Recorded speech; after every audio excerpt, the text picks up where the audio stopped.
Hello কাংলুস, মজা লাগছে তো? বাংলাদেশকে ভারত পুরোপুরি বর্জন করলো।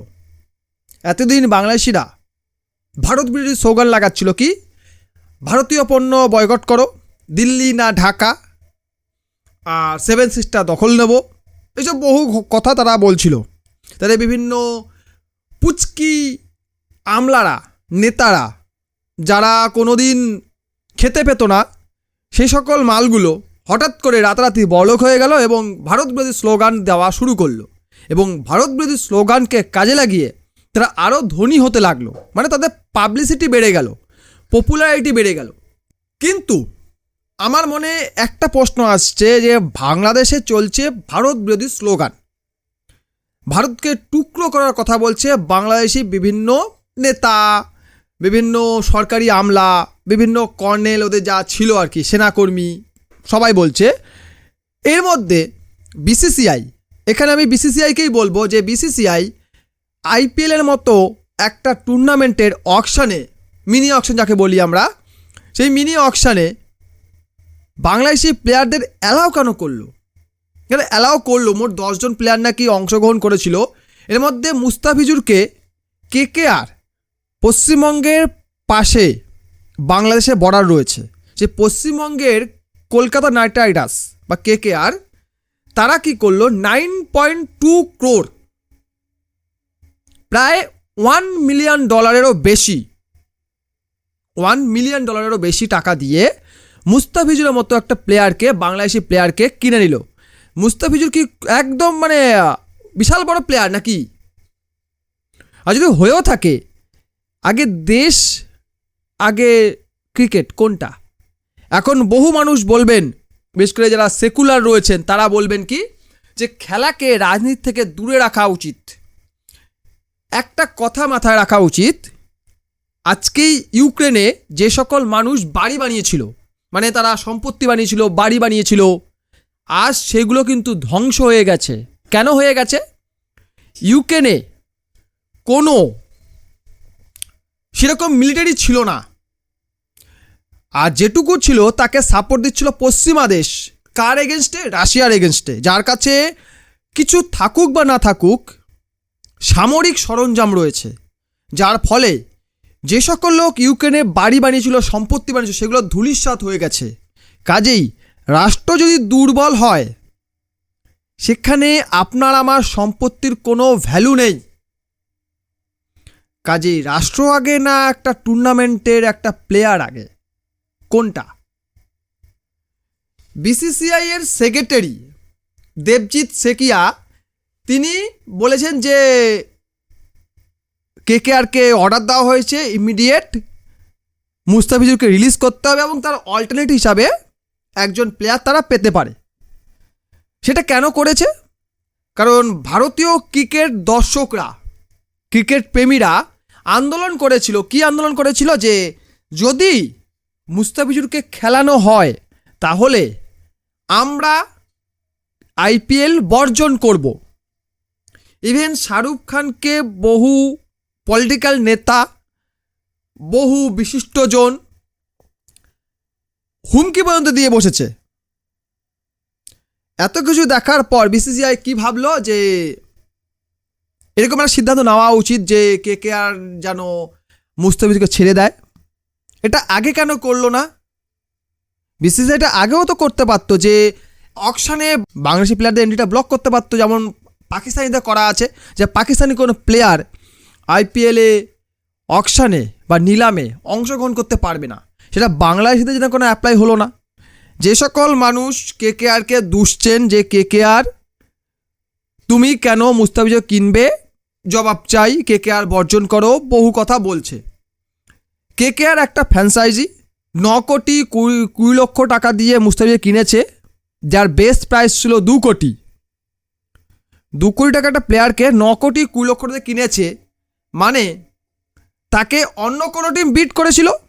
তাহলে সেই টিমটাকেও তো ধরা, সেই ফ্র্যাঞ্চাইজিকেও ধরা উচিত যে তুমি বিট কেন করবে।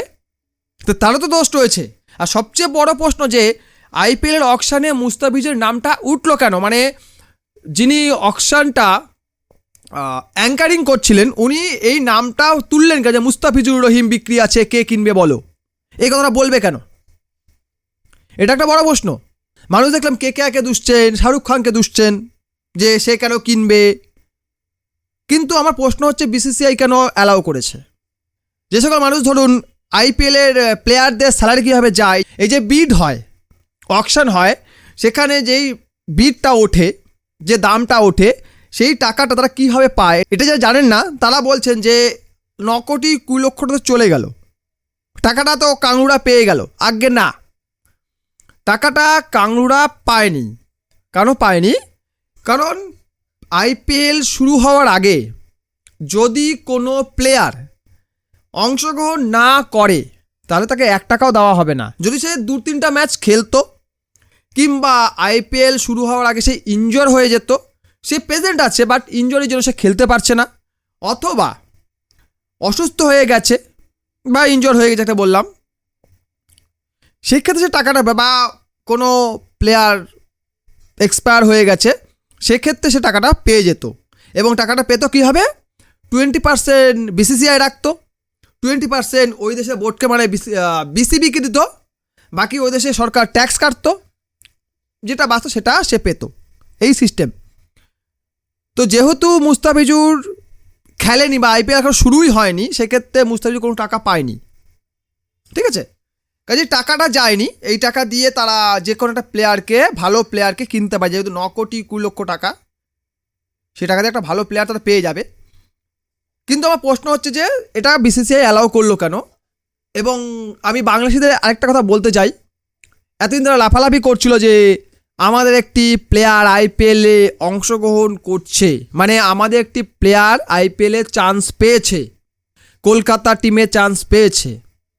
তাদের এখন কেমন লাগছে ভাই? আমি প্রথমে যে কথাগুলো বললাম ওটা আমার ফিলিংস, কেন আমার এই খবর শোনার পরে এই কথাটাই মনে হয়েছে যে এটা আগে কেন করলো না বিসিসিআই, ব্লক কেন করলো না প্রথমত। দ্বিতীয়ত যে সকল কাংড়ুরা এত লাফালাফি করছে তাদের এখন কেমন লাগছে এটা জানা খুব ইচ্ছা হচ্ছে। যদি কোনো কাংলু আমার এই ভিডিওটা দেখছিস তো প্লিজ ভাই কমেন্ট কর যে তোদের ফিলিংসটা কেমন এখন, তোরা কি ভাবছিস, তোরা কি আবার কোনো নতুন পায়তারা করছিস, মানে দোষ দেওয়ার পায়তা, তোর তো দোষ দেওয়ার পায়তারা খুঁজি সবসময়, কী করে দোষ দেওয়া যায় ভারতকে, কী করে দোষ দেওয়া যায়, ভারত এই করছে, ভারত সেই করছে, ভারত ওই করছে। এখন কিছু কাংলুজ ভিডিও মাঝে দেখলাম যে ভারত ক্রিকেটকে রাজনীতি করে ফেলেছে, ক্রিকেট আর ভদ্রলোকের খেলা, হ্যাঁ একটা দেখলাম ক্রিকেট আর ভদ্রলোকের খেলা নেই, এরকম ধরনের কিছু হেডলাইন ছাপছে, মানে হেডলাইন লিখছে ভিডিওর। তো তাদেরকে বলতে চাই ক্রিকেট ভদ্রলোকের খেলা, কিন্তু পাকিস্তানি এবং বাংলাদেশিরা ক্রিকেটটা যতদিন খেলবে ক্রিকেট ভদ্রলোকের খেলা থাকবে কি করে? কারণ ভদ্রলোকের মাঝে অভদ্রলোক চলে এলে সেটা কী করে ভদ্রলোকের খেলা থাকে, কী করে থাকে সেটা? যদি 1 বস্তা আলুর মধ্যে একটা পচা আলু রেখে দেই, ধীরে ধীরে গোটা বস্তাটাই পচে যাবে, তাই তো? যদি কোনো বস্তা একটা আলু পচে যায়, ওই আলুটাকে আমরা তুলে ফেলে দেই যাতে বাকি আলুগুলো সেফ থাকে। সেরকমই ক্রিকেট থেকে পাকিস্তান ও বাংলাদেশ দলগুলোকে ছেটে ফেলতে হবে, তবে ক্রিকেটটা ভদ্রলোকের খেলা থাকবে। আর না হয় কোথাও দুমদাম ফাটবে, কোথাও প্লেয়ারদের মা ভবানী হয়ে যাবে, কোথাও বা মানে প্লেয়ারদের সঙ্গে উল্টোপাল্টা কিছু হবে, যার সাথেই হবে, যেটা হচ্ছে মাঝে মধ্যে আমরা খবর পাই, পাকিস্তানে হয়, বাংলাদেশে হয়, ঠিক আছে? তো সেরকম হতে থাকবে। আর ক্রিকেট ভদ্রলোকের খেলা তখনই হবে যখন বাংলাদেশে পাকিস্তানিরা এই খেলাটা থেকে বরখাস্ত হবে, মানে আইসিসি এই দুটো টিমকে ছেটে না ফেলা অবধি ক্রিকেট আর ভদ্রলোকের খেলা থাকবে না। আপনার মতামত কমেন্ট বক্সে জানিয়ে যাবেন। আর ভিডিও ভালো লাইক করে যাবেন, কমেন্ট করবেন, আপনার বন্ধুর সঙ্গে শেয়ার করবেন এবং চ্যানেলে এই ধরনের ভিডিও পেতে সাবস্ক্রাইব অবশ্যই করবেন। ভিডিও দেখার জন্য অসংখ্য ধন্যবাদ।